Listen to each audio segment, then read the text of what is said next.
muchas de estas huelgas estaban realmente pues, muy instigadas por lo que eran las organizaciones clandestinas.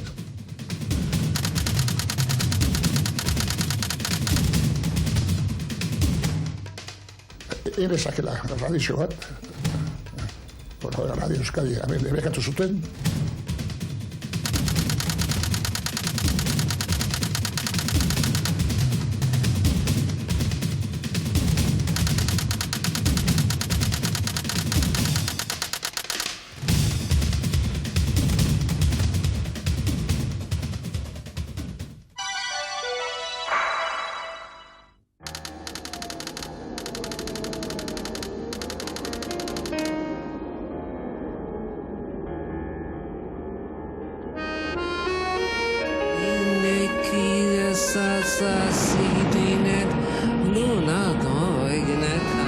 Españoles, Franco, ambos.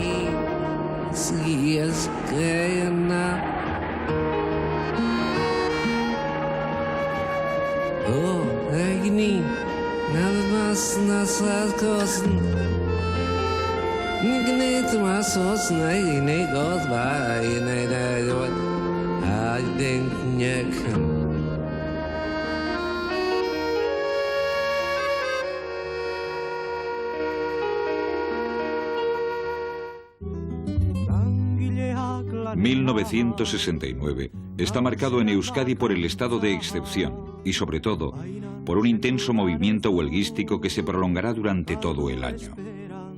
En este periodo aumentará notablemente el número y la intensidad de las huelgas. Esto es consecuencia del cambio de signo organizativo del movimiento obrero, más unitario a través de comités.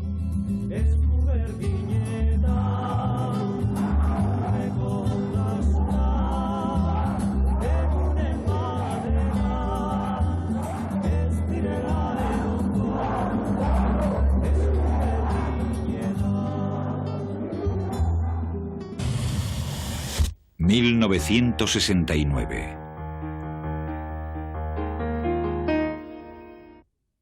El movimiento huelguístico vasco se inicia en las empresas grandes de la margen izquierda de la ría de Bilbao, extendiéndose luego a empresas pequeñas y medianas que provocan en los trabajadores implicados la conciencia y práctica de saberse incorporados al movimiento obrero. En muchos casos, por primera vez consiguen superar los marcos legales impuestos y se enfrentan, de hecho, con una eventual represión sobre todo laboral. Era un poco politizar realmente las huelgas de protesta. O sea, allí no tenía sentido, por ejemplo, bueno, el sector naval o el sector del metal o el sector de la construcción, no. Allí los problemas fundamentales era recuperar las libertades efectivamente democráticas, el derecho de asociación, de acción sindical, y consiguientemente lo que buscábamos cualquier oportunidad para politizar las reivindicaciones y las demandas de los trabajadores. Y era verdad que los trabajadores, bueno, lo asumían, pero muchas de estas huelgas estaban realmente pues, muy instigadas por lo que eran las organizaciones clandestinas, que buscamos, no sé, pues igual algún accidente también, pues que podía haber en una empresa, pues al último había gente que era partidaria de pasar efectivamente una retribución a los familiares por ejemplo, del accidentado, mientras que otros de nosotros decíamos no, que lo que obligaba a tomar mayores medidas de seguridad, pues era también efectivamente las protestas y movilizaciones. El 31 de enero tenía lugar una jornada de protesta contra la nueva ley sindical que se quiere imponer a los trabajadores por el sindicato único. El paro había de durar 1 o 2 horas. Sin embargo, según los casos, se prolongó hasta 2 semanas. Los obreros de la Babcock Wilcox se concentran frente a la entrada, permaneciendo así durante 2 horas. También se producen paros en las 3 factorías de Altos Hornos, Baracaldo, Sestao y Ansio. Acuden delegados del régimen para coaccionar, pero se les abuchea. Los obreros acuerdan parar 1 hora más como protesta por la detención de varios compañeros. Y otras 4 al día siguiente. Así lo hacen. También se para la Naval, General Eléctrica y otras industrias de la ría. Eran jornadas de concentración de una gran dureza. En principio nos manteníamos en el interior de las instalaciones y cuando se decreta el cierre patronal, las fábricas eran intervenidas por la Guardia Civil y nos echaban de las instalaciones. Y en los días subsiguientes pues nos reuníamos frente a las puertas de entrada, en explanadas, o cuando ya aparecían las fuerzas represivas nos íbamos hacia el casco de Sestao o Baracaldo, en definitiva en las cercanías de la factoría. Los franquistas despliegan numerosas fuerzas, tantas que la Guardia Civil no puede atender determinados servicios. El mismo día 31 debían ingresar en la nueva cárcel de Basauri varios detenidos por no haber pagado las multas. Eran astronómicas, y aparte de eso que teníamos un acuerdo de no pagar ni una sola multa. Primero porque las cajas de resistencias no existían. Segundo porque la solidaridad de los trabajadores, aunque se manifestaba en recolectas, no llegaba para pagar a todos. Y tercero porque no estábamos de acuerdo en pagarle a la dictadura una sola peseta, y esos compañeros sufrían los meses de cárcel y volvían a los puestos de trabajo. Unos u otros sufrían el despido. Depende de la capacidad de movilización de la empresa.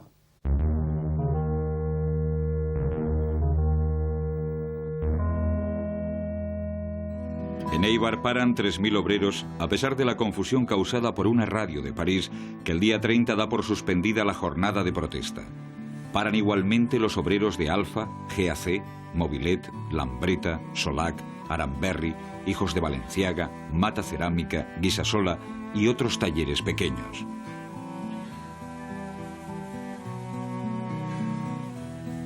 En Vizcaya se practican numerosas detenciones.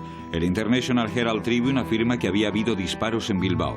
El mismo periódico informaba que por orden superior se había ordenado el cierre de la factoría más importante de Vizcaya. Al día siguiente, Le Monde hablaba de la extensión del paro a varias factorías de Vizcaya y de Eibar en señal de protesta, y se daba la cifra de 46.000 huelguistas. El mismo periódico anuncia el 7 de febrero que miles de obreros siguen la huelga en Bilbao, donde aumenta la tensión. Corre el rumor de la muerte de uno de los sacerdotes detenidos, pero no se confirma. El Daily Telegraph, de la misma fecha, decía: el País Vasco ha sido siempre un centro de oposición al gobierno totalitario.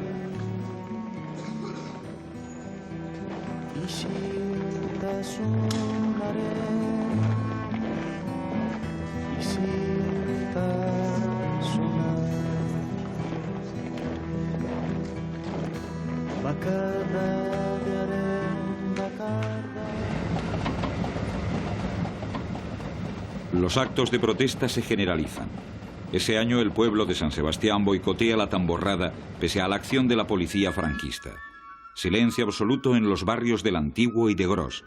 El alarde de fuerza no impide la proliferación de pintadas. En Vizcaya no salen los tradicionales coros de Santa Águeda, a pesar de que las autoridades anuncian que concederán gratis e ipso facto las licencias para poder salir. Habitualmente, la dictadura hacía pagar por el permiso y tardaban varios días en concederlo.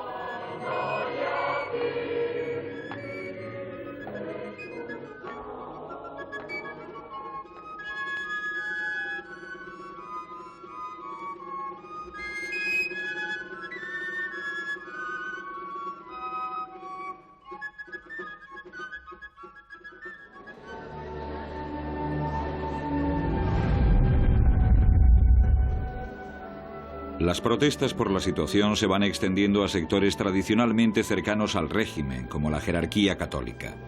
En una carta pastoral publicada en euskara y en castellano, Monseñor Argaya, obispo navarro de San Sebastián, critica el estado de excepción prolongado al que está sometido desde hace 6 meses Guipúzcoa. Observa el prelado que esta situación tiene por consecuencia detenciones y deportaciones, despido de obreros, graves sufrimientos, desórdenes económicos y profesionales. El 25 de abril es detenido y puesto a disposición de la autoridad militar el canónigo José Ángel Ubieta, vicario general de la diócesis de Bilbao, en lo que constituía un hecho sin precedentes. Se le acusa de complicidad con los miembros de ETA. El número de sacerdotes puestos a disposición de ese tribunal militar en aquellos días por los mismos motivos se eleva a 6.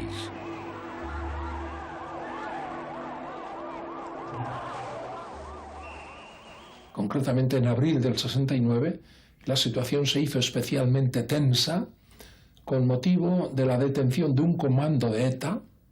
ETA había nacido hacía poco, que fue detenido en Santander, en el pueblo de Mogrovejo, cerca de Potes, y se descubrió un piso franco en Bilbao. En aquellos líos, uno de los etarras que huía mató a un taxista. Fueron detenidas muchas gentes, entre otros 3 sacerdotes, alguno de los cuales había hablado con el vicario general, que era José Ángel Ubieta, y cosa que no ha pasado en la historia desde hace siglos, el gobierno de Franco me detuvo y metió en la cárcel a mi vicario general, que era la suprema autoridad en la diócesis después que yo. Hay una frase también que recoge, una pregunta que recoge yo creo que la interpretación que se daba desde la postura de la policía y desde, bueno, pues desde el sector militar. Si yo, como autoridad reconocida por el Concordato, no tenía que colaborar con la autoridad civil y militar para bueno, pues ayudar a detener a un presunto delincuente.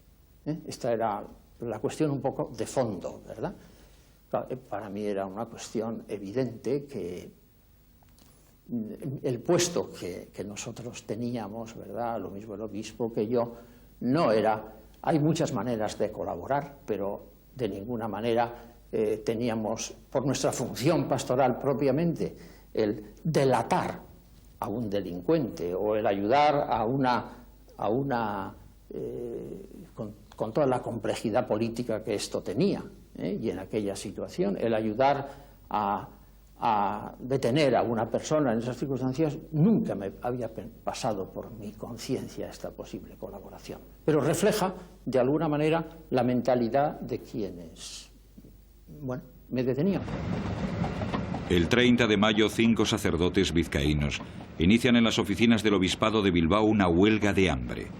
Son estos: Jona Muriza, Alberto Gavicagoge Ascoa, Josu Naverán, Nicola Tellería y Julen Calzada. Firman un escrito dirigido al ministro de Justicia, a la Cruz Roja Internacional, a la ONU y al obispo Zirarda, en el que denuncian la ley de bandidaje y terrorismo, las torturas y la opresión y violencia sufridas. Geroago komentatu zia zergaitik, kondena gogorraiek eta zergaitik izan ote ziren konkretuki, bentsat arrazoi bi aurkitzen ditugu. Bat, zigor eredugarri bat ezarri nahi izan zutela. Hortan behar bada epe laburrera izan zuten, eragina epe laburrera, nik gogoratzen dute momentu hartan, gure juizioan, zeuden 7 apaiz Katalunian, Barcelonan, seminarioan entzarratuta, gozegreban, solidaritatez. Eta kondena hura entzutean, bertan bera utzi zuten, eta joan ziren alde egin zuten handik. Eta gero, beste arrazoi bat izan zen Euskal Kleroaren mamua. Militarek esan zuten, ezin onar dezakegu kleroaren zati batek legetikat jardutea. Orduan, haiek itxagotzen zuten, olako golpe bat emon da gu gustori, Euskal Kleroaren egoak moztuko zituztela. Eta ganera, une hartan, konbentzituta zegoela nik uste dut gobernua, Etarekin amaitu zuela, alako erorketaren ondoren, eta nahi zuen amaitu edozain resistentziarekin eta herriko kontestazioarekin. Eta orduan, ezin zuten permitidu apaiz batzuk itxialdiak egiten ibiltzea, bandera elizan ez onartzen ibiltzea, eta hori ezin zuten onartu. Horregaitik ezarri zutela hain kondena gogorra. Esan izen amorroaldi bat bakarrik. Le Monde inserta el 23 de febrero un despacho de su corresponsal en Madrid, diciendo que al regresar de Pamplona, don Javier María Pascual Ibáñez, director del periódico carlista El Pensamiento Navarro, había sido detenido y confinado en Segovia. Su delito: haberse entrevistado en territorio francés con el príncipe Carlos Hugo de Borbón-Parma, quien, al igual que su padre y otros miembros de la familia, serán expulsados de España por orden del gobierno. Un sector del carlismo, que había constituido uno de los pilares de la dictadura, pasaba definitivamente a la oposición. En la concentración carlista de Montejurra de aquel año se producen serios incidentes. La deportación del periodista no es más que un primer paso hacia su total defenestración en la dirección del diario.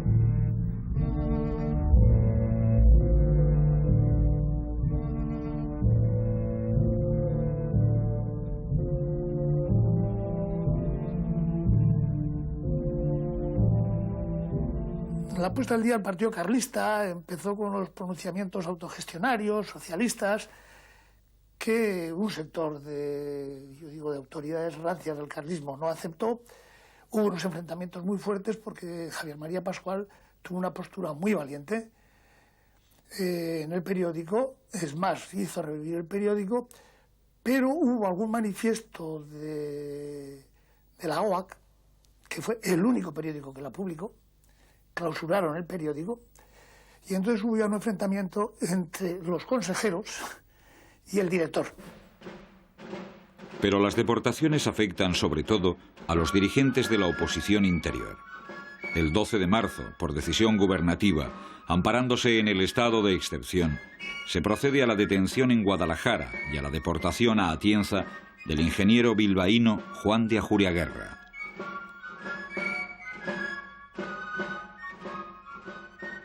Juan de Ajuriaguerra había recorrido toda España para visitar, alentar a los confinados vascos. Y el último que le tocaba era yo, y efectivamente fue el último, porque nada más salir de Sacedón la Guardia Civil le detuvo y le metió confinado en un pueblo cercano a la provincia de Cuenca. Ajuriaguerra era el máximo dirigente del Partido Nacionalista Vasco en el interior. En aquellos días está dedicado a la reorganización del partido, tratando de incorporar al mismo nuevos elementos. Uno de ellos era un joven profesor universitario, antiguo sacerdote jesuita, Xavier Arzalluz Antía. Zaizkidan Ajuriaguerra eta eskatu ziaten honea etortzea. Honea etortzea bi gauzak burutzeko edo bintzat lana egiteko bi gauzetan. Bat, Europarako bideak, hango kongresu eta hango alderdi internazional demokratista eta tratamentu jenburuz joateko. Hizkuntzak banek izkielako eta baita neukelako alako formazio politikoa eta ni zuzen bide politiko profesoren hitzak Madriden. Eta bestia, orduan atera zuen alderdiak, alako aldizkaritxo bat, beste aldian imprimatu egiten zan, gero hemen sartu eta banatu. Eta hor idazteko. Hor hasinintzen ere idazteko. En aquellos días el PNV, especialmente los jóvenes de Egui, se muestran también tentados por el activismo en un intento de no dejarse desbordar por ETA. En abril, dos jóvenes navarros de Eusko Gastedi, Jokin Artajo y Alberto Azurmendi, fallecen al estallar el explosivo que manipulan. El año había comenzado con el juicio contra el grupo de Eusko Gastedi en Navarra, formado por Juan Elías Antón, José Antonio Idoate, Fausto Ruiz Benjumea, Mikel Erdozain y Juan Mari Feliu, a quienes se les acusa de formar parte del PNV y de haber colocado una ikurriña en Urbasa.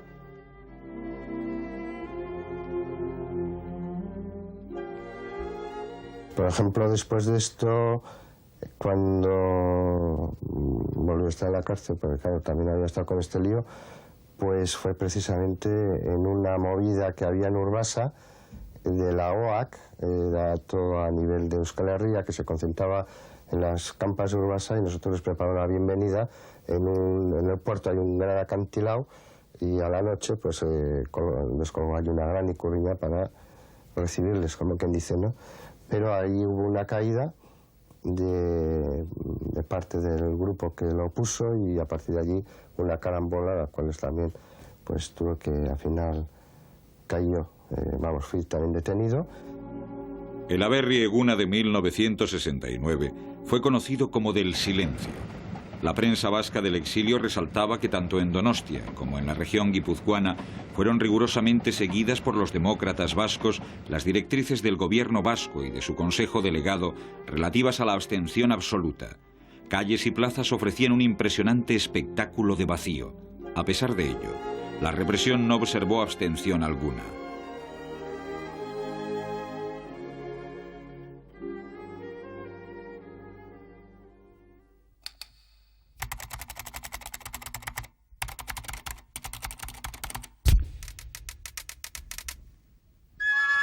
La ausencia de medios de comunicación democráticos obliga a los ciudadanos a escuchar las emisiones, casi siempre nocturnas, de radios como la emisión en español de la BBC, Radio París, Radio Tirana, u otras que emiten clandestinamente desde el exilio, como la comunista Radio España Independiente o la nacionalista vasca Radio Euskadi.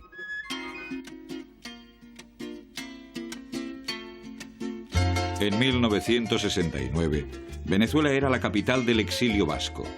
Las principales fuerzas políticas y sindicales y el gobierno de Euskadi tienen aquí una de sus principales fuentes de financiación, además de ser un importantísimo centro de propaganda.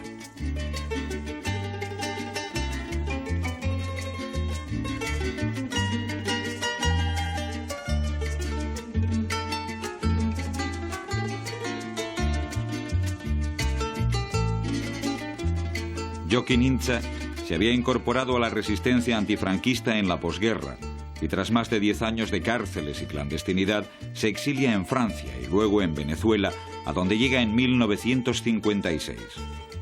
Allí impulsa Eusko Gaztedi del Interior, Resistencia Vasca. Nace así EGI, ya que realmente en el interior la denominación común era Eusko Gaztedi. En Caracas, una de sus principales actividades fue la de recaudar fondos para la resistencia interior. Iniciativa de EGI fue Gudari, que se publicó entre 1961 y 1974 y se distribuía clandestinamente en Euskadi. Ahora Biel Cesar, penso que Chile, Argentina, handik Frantzia, handik barrura, zainak ikartetan da.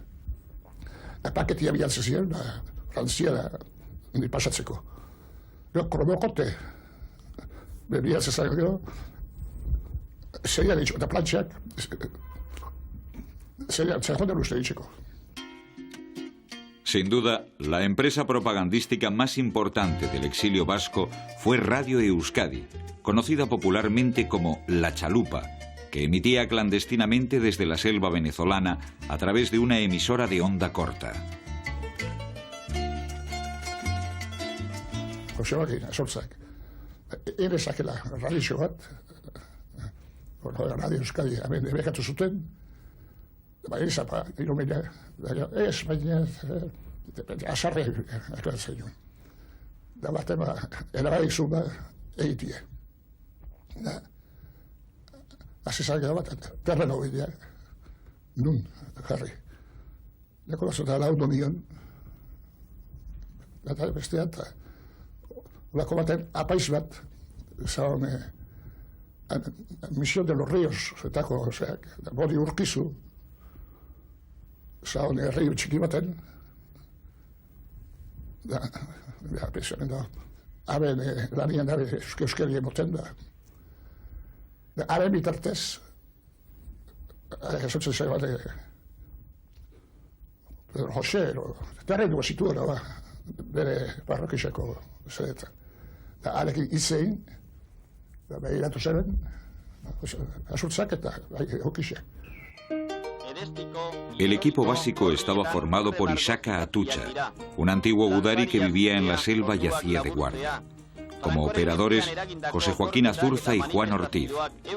Los ingenieros José Joaquín Azurza, Iñaki Elguezábal, John Gómez, Kepa Leque y John Miquel Olavarrieta se encargaban del mantenimiento del equipo de transmisión, y de la energía se ocuparon sucesivamente Iñaki Lanza y Juan Mari López Izaguirre.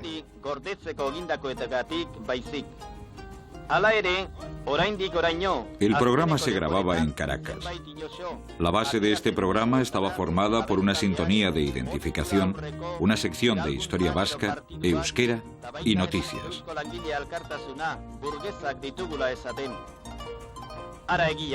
Entzuleak nagusi aberatzak euskarin beldur zioten gehienak abertzaletasunari, Aranagoirik berak langileen eskubideen alde egindako deklarazioengatik, eta geroago Eusko Langile Elkartasunak egindako lanagatik. Gaurko lelo hauek burgeztaz, abertzaleok eta Eusko Langile Elkartasuna jarri nahi dutenak, naita edo nahi. La cinta a la que llamaban El Talo era llevada diariamente a la estación por Miguel Briceño, que se la entregaba a Ishaka Atucha. Susmur zitalak nahi dituzte zabaldu, baina hemen gaude zutinikan egiarekin. Gure egia ari gera lau haizetara zabaltzen. Euskadiren askatasunak ekarriko dizkigu dizkera, hobea eta eskubide sendoagoak langileentzat eta zuzentasuna bizitza hartu eman guztietan. Gora Euskariko langileak, gure eskubide eta lege zuzenagatik esan dezagun guztiok aurrera. Euskari Irratiak Euskariko gertakizunen berri emango du. Egia zabalduko du. Una vez más, fue Jokin Intza, el alma de la empresa y el encargado de conseguir los fondos a través de rifas, venta de todo tipo de objetos, donaciones, sablazos y, sobre todo, las quinielas.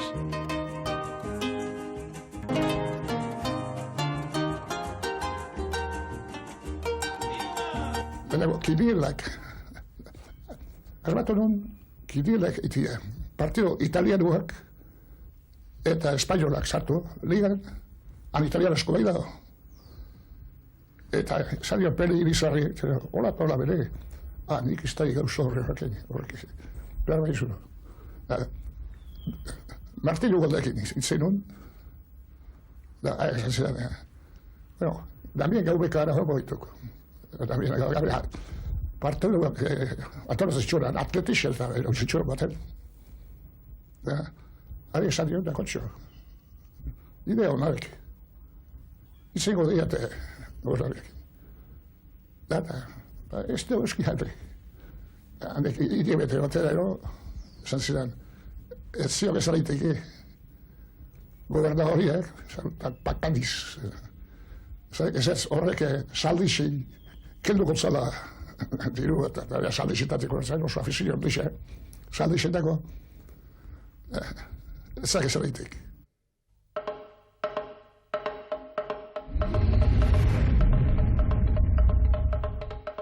En los 6 primeros meses de 1969, la policía lanza una ofensiva general contra ETA. Las detenciones se multiplican. Algunos de los capturados serán incluidos en el sumario del juicio de Burgos.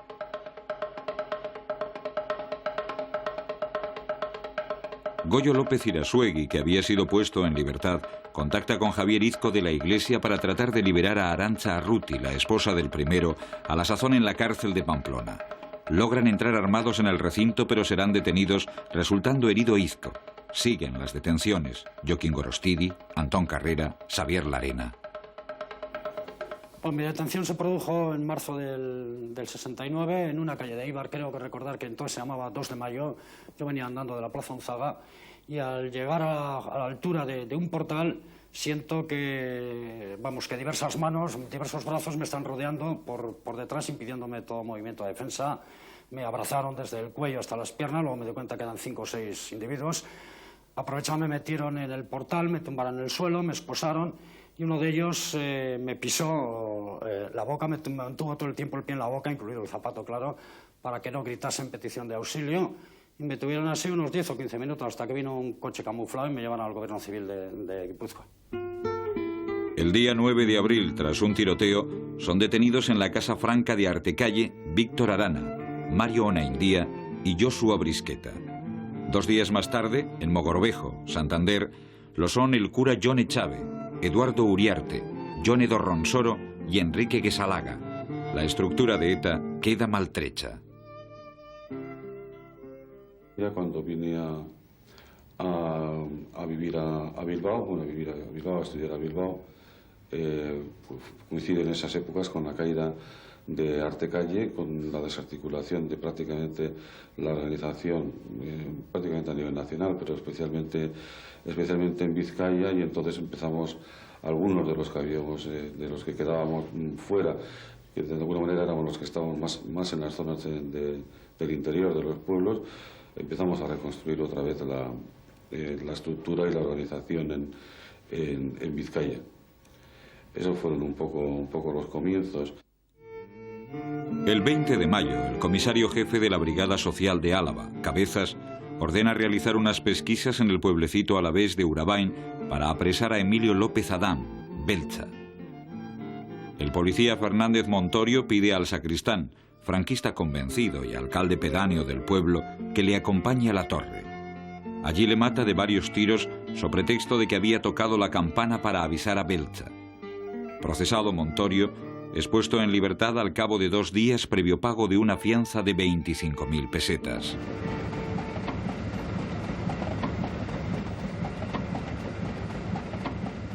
Polizia joan zen nire bila ondoin herri txiki batera gure familiak bazeukanan etxea. Eta ez dakit nundi burutu zitzaian ni hor esango nintzela, heldu ziren. Eta kanpanero gaixoak zera bezperak jotzera, igon zen Andorrera, pesatu zuten seinalea zela edo eta garbitu egin zuten. Oso gauza itxuzia ba. El mes de junio, al intentar escapar del cuartel de Garellano en el que estaba detenido, José Orbeta es herido de disparos junto a Lucas Rodríguez, conductor del coche en el que huían. El día 26 de ese mismo mes son condenados a penas de varios años de cárcel por haber realizado sabotajes con dinamita varios de los futuros procesados en el sumarísimo 31/69, el más famoso juicio de Burgos: Joaquín Gorostidi, Arantxa Arruti, José María Dorronsoro, además de Joaquín Aranalde y Ana Goicoechea.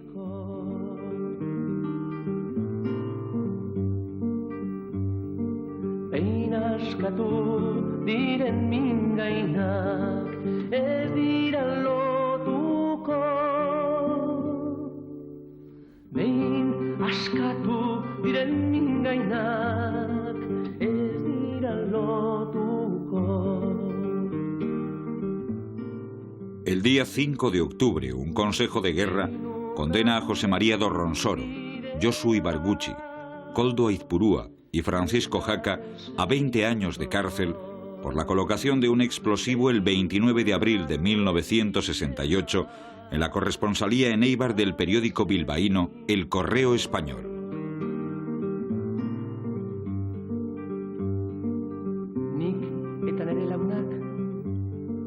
Josu Ibarguchi retrasa la explosión para no herir a una mujer de la limpieza que estaba en el local, a resultas de lo cual queda herido grave y en peligro de perder una pierna.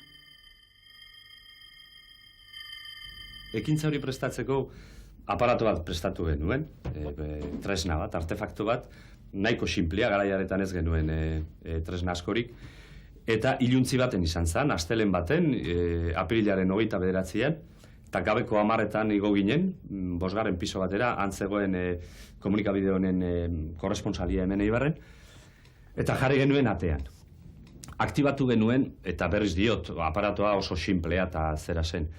Jarri genuen eta ospen genuen, baina, azkenengo momentuan nik neu pentsatu nuen, gabeko 10etan horrek lertzea, agian pertsonarekiko inolako peligrorik zekarrela, eta orduan lagunen izan. Itxoin pixkat atzeratzera jungo nauketa lertzeko ordua ez.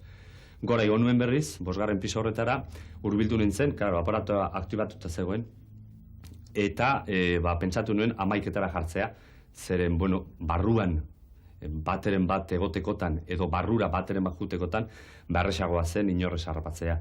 Beraz, inorrez harrapatzekotan manipulatu nuen aktibatuta zegoela, eta bertan eskuetan gertu zen, ez. Angel ditu nintzen ziaro zaurituta, itxututa, eta, hankabuzia izorratuta. El 27 de octubre se celebra en Burgos el Consejo de Guerra contra Arrizabalaga, Bedialauneta, García Arambarri, Aramayo y Uribe. Estos, reivindicando dignamente su condición de vascos y arriesgando uno de ellos su vida, se niegan a hablar en castellano en la sala del tribunal. Consejo de Guerra denontzako izan zen ez genuen espero, harrapatu eta berehala zeukaten prestatuta hilebetean egiteko tximista bat bezala zigor berezi bat.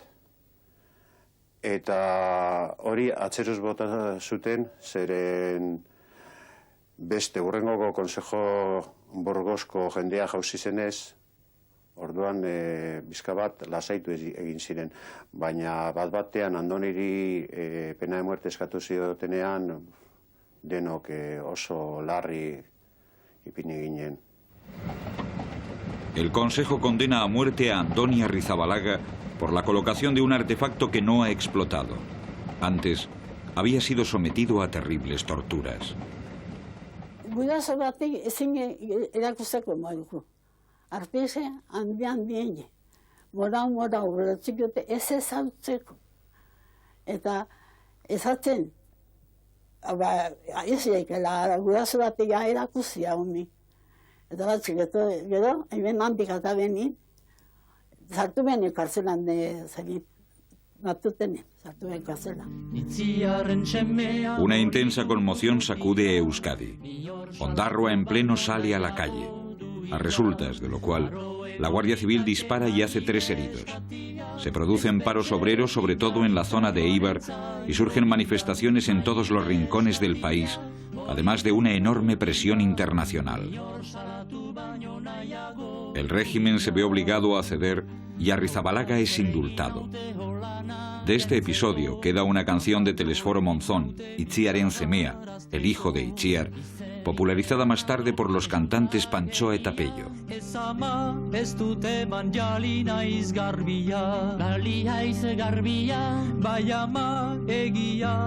Tamak eskaini zion klabelin gorria, Itziaren txemea hori dugu mutila, ni hor salatu baino nahiago dugila. Aro egon litake maien eskatia, espetxetik jarrita joan entzaio bila, maien eskatia hori dun mutila. Itziaren zemea hori du mutila, inor salatu baino nahiago duila. Hori da, haren duzto izi. Nik fantzire junditxan nien, Telesforo Monzon ikusi neban, eta inoetzan elbizto izi handan nire konta. Ze pasako, zela gero ikusi gendun, zela paradelun, eta preguntan dutzen neuk berai, egizera hitzuena, egizera zindindilbizke pizen duezena, eta bai ezaztan, egizera. Ezazten neuk, preguntat eulakitu zezen preguntia, erantzuten espotzet, zokieten gora bela. El día 1 de mayo se celebra en Euskadi en un ambiente de una gran represión, superior a lo conocido hasta entonces, tras casi 8 meses de estado de excepción. La movilización de las fuerzas obreras adopta la forma de jornadas de lucha, es decir, paros parciales los días previos al día 1 y manifestaciones en forma de comandos en la fecha conmemorativa, dándose enfrentamientos duros en Bilbao, Donostia y Pamplona.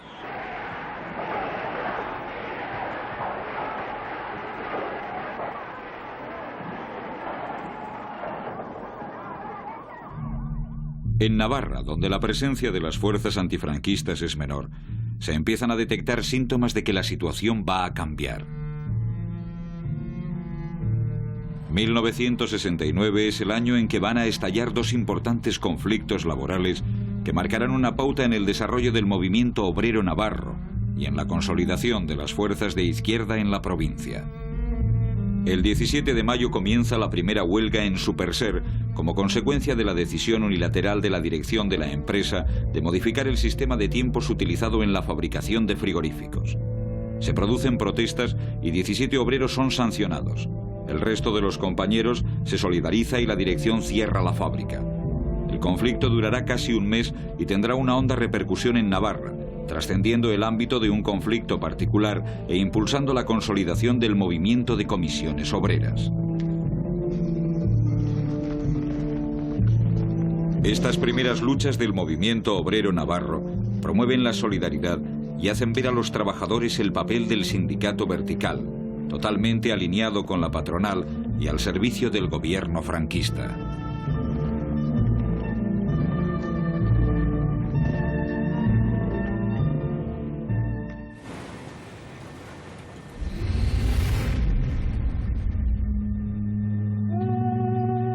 Los vecinos de Erandio, población obrera al norte de Bilbao, protagonizan una de las luchas más duras contra los capitalistas franquistas que causará 2 muertos en el pueblo. Las empresas de esta zona, Daum Quinesa, Indumetal, Remetal, industrias de productos químicos, al otro lado de la ría está Altos Hornos, lanzan sobre este pueblo unos gases tan densos y asfixiantes que ciertos días los niños deben refugiarse en los sótanos para poder respirar. El 9 de septiembre de 1969, el ayuntamiento había aconsejado a las empresas encontrar una solución sin conseguirlo. Poca fuerza podía poner en el empeño la alcaldesa Pilar Careaga, hermana de Pedro Careaga, conde de Cadagua y presidente del Banco de Vizcaya, al que están vinculadas muchas de las empresas en cuestión. El 28 de octubre, la atmósfera se hace tan irrespirable que hombres, viejos, mujeres y niños salen a la calle a manifestarse. Acude la policía armada y dispara sobre los manifestantes causando varios heridos, entre ellos Antonio Fernández Elorriaga, hombre de 54 años asomado a la ventana de su casa que muere poco después. Al día siguiente, la fuerza pública vuelve a disparar muriendo José María Murueta Moratilla, de 31 años, casado y padre de familia.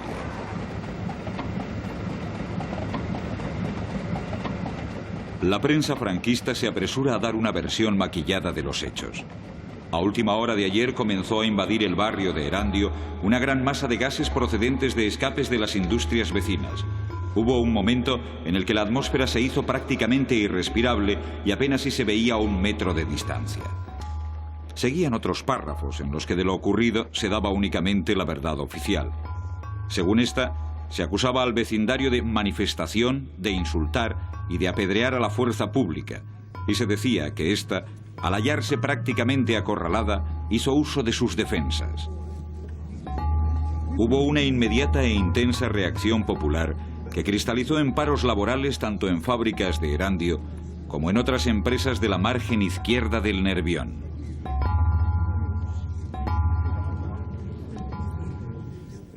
Movimientos sociales hicieron manifestaciones en protesta y una solución a aquella situación de contaminación. La policía actuó con una brutal dureza y los heridos, los muertos fueron de balas de la policía, vamos. Se estremece pensar a lo largo del tiempo cómo en aquel momento utilizaron los medios más brutales y bestiales, que a veces también vuelven a utilizar en algunos momentos actuales, aún hablando de la democracia.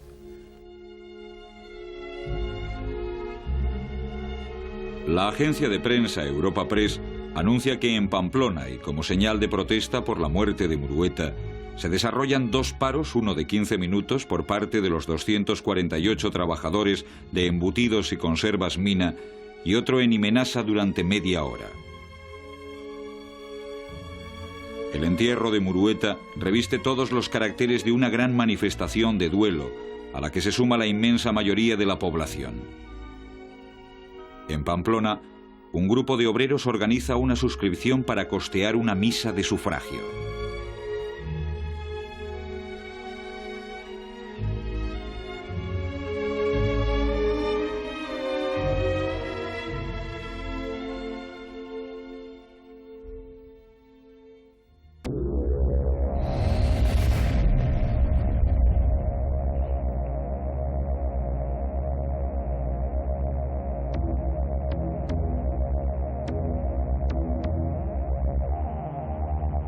Se estaba trabajando en unas condiciones pésimas, bastante malas. Humos, gases, poco espacio para trabajar. Y entonces, pues como he dicho antes, iba creó un ambiente ya de inquietud que empezó a explotar esto pues en el 68, en septiembre del 68 hicimos unas manifestaciones delante de la fábrica en protesta de esto, sobre este particular, y a partir de ahí, pues como la empresa sí daba buenas palabras, pero luego a la hora de la verdad pues no tomaba cartas en el asunto, siempre se limitaba a petachos, no a reformas profundas para eliminar los riesgos y los gases que había. Y bueno, pues esto se daba en varias secciones, en la laminación, fundición sobre todo, luego en los esmeriles que había también, donde había que esmerilar unas piezas, restar de fontanería. Y fue creando aquello tal ambiente, bueno, pues que al final ya llegó el momento en que explotó la huelga. Las alteraciones laborales continúan. En noviembre se produce un conflicto en la factoría metalúrgica Orbegozo de Zumárraga. A mediados de diciembre, la Unión General de Trabajadores de Guipúzcoa publica una hoja informativa dando una versión de los hechos que contrasta vivamente con la ofrecida por los jerarcas del sindicato vertical. Y llegaron enseguida, los despidos llegaron enseguida. Y nos despidieron a 28, me parece. Y la mayor parte de ellos, pues bueno, muchos éramos enlates o jurados, o si no, aunque no tuviésemos algún cargo sindical, pues era gente inquieta, gente que se movía dentro de la empresa, y claro, a todos nos echaron.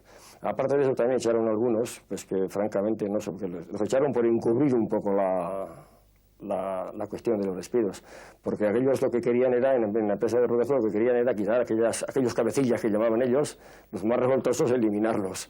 Pero para que eso quedase un poco más disfrazado, pues de los 28, pues igual había 7, 8 o 6, no sé cuántos, pues no, que eran, por decirlo de alguna forma, gente inocente, que no se había metido en nada, pero para disimular, para disfrazar los despidos, pues despidieron también a esos. Durante los servicios religiosos celebrados el sábado y el domingo en todas las iglesias de Guipúzcoa, los sacerdotes oficiantes leen una carta pastoral del obispo Monseñor Argaya, invitando a los fieles a entregar un óbolo en beneficio de 3.000 obreros que se encuentran sin trabajo. Naturalmente, todos piensan en los de Esteban Orbegozo Sociedad Anónima. A partir de este momento, en el ámbito católico y eclesial, la punta de lanza de este movimiento coincide con la negativa a formar parte de unas estructuras eclesiásticas subordinadas al franquismo y en las que reina la opresión. El movimiento de radicalización se desplaza hacia la formación de comunidades cristianas de base. Estas surgen en la margen izquierda y sobre todo en Ondarroa, donde cuentan con un intenso apoyo popular y no reconocen la autoridad del obispo Zirarda.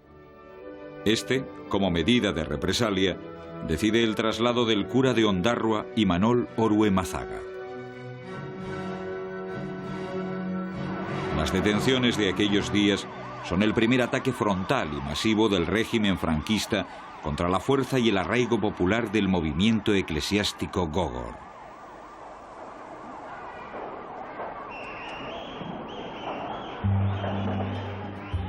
El año 1969 fue uno de los años de represión policial más intenso sobre los trabajadores.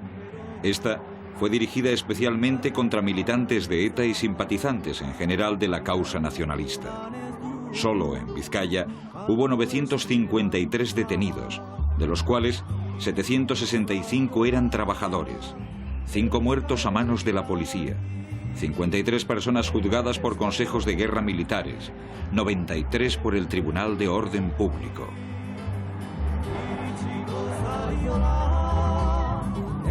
Sin lugar a dudas, toda esta represión facilitó la politización de reivindicaciones de origen puramente económico. Ayudó al conocimiento mutuo, vía prisión, entre militantes del movimiento obrero y militantes de la causa nacionalista. Y por último, impulsó respuestas contundentes ante acciones represivas de cierta envergadura.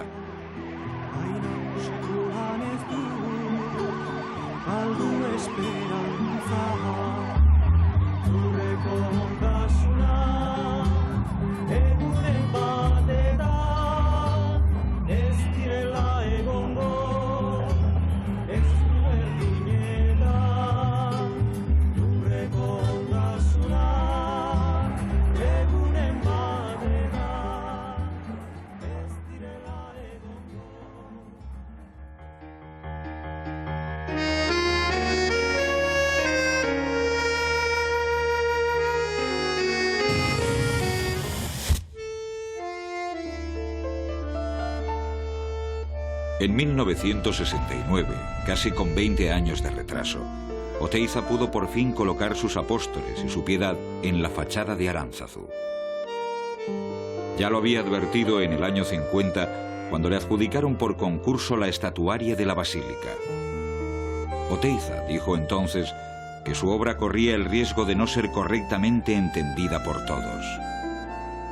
Sus apóstoles, según explicaría el genial escultor, están abiertos en canal y aparecen vacíos porque han puesto su corazón en los demás. Este autosacrificio es su santidad común y su verdadera y cristiana identidad. Las autoridades eclesiásticas de la época efectivamente no lo comprendieron así. La monumental obra vanguardista de Aránzazu había nacido en el 50 por la iniciativa de un franciscano, el padre Lete, que quería que la basílica tuviera los caracteres de robustez y sencillez del pueblo vasco. No dudaron entonces en convocar a los artistas de la vanguardia artística vasca. Junto con el arquitecto Sainz de Oiza, Oteiza, Chellida, Basterrechea y Barrola ya estaban trabajando en Aránzazu cuando el padre Lete murió en un accidente de aviación cuando iba a recoger fondos para financiar las obras. Las autoridades eclesiales, que no entendían que hubiera figuras desnudas en la cripta de una iglesia, aprovecharon esa ausencia para cargarse el proyecto original. Una noche borraron los dibujos de Basterrechea y las esculturas de Oteiza se quedaron en una cuneta hasta el año 69. Pero Aránzazu era algo más que la simple confrontación entre diferentes interpretaciones del arte sacro. Los franciscanos vascos estaban comprometidos con su pueblo y con lo que su vanguardia cultural suponía para el futuro del mismo. En aquellos años ya existía un importante movimiento artístico que, junto con una renovación de formas, pretendía una articulación cultural de la sociedad vasca. Era la Escuela Vasca de Arte, movimiento liderado en un principio por Jorge Oteiza, al que se sumaron la mayoría de los artistas de las 4 provincias peninsulares. En Guipúzcoa se llamaron Gaur, Hemen en Vizcaya, Orain en Álava y Danok en Navarra. Los manifiestos de estos grupos reclamaban un doble objetivo: el reconocimiento de la labor del artista y la puesta en marcha de centros de enseñanza y divulgación que potenciaran un movimiento de vanguardia comprometido con la realidad sociopolítica que vivía el país. Pero ni las autoridades del momento estaban interesadas en potenciar ninguna escuela vasca, ni la pluralidad ideológica de los artistas ayudaron a centrar y coordinar tantos esfuerzos.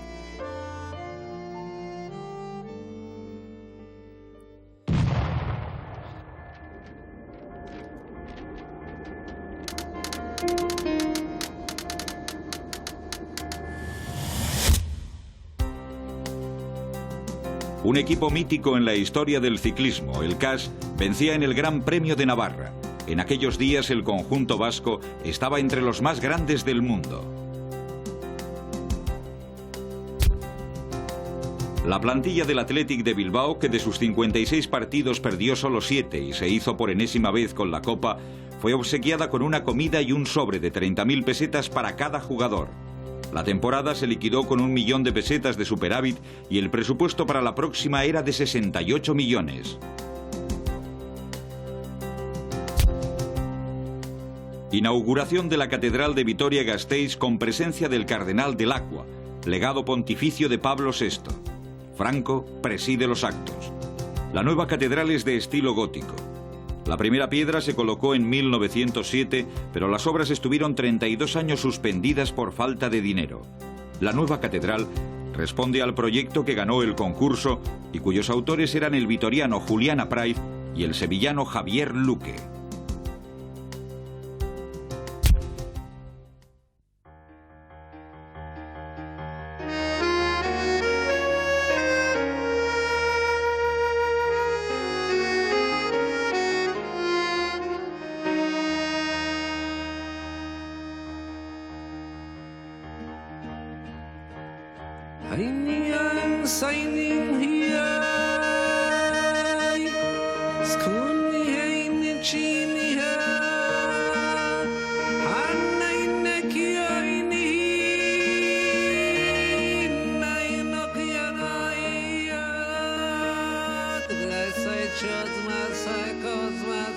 Cosmas,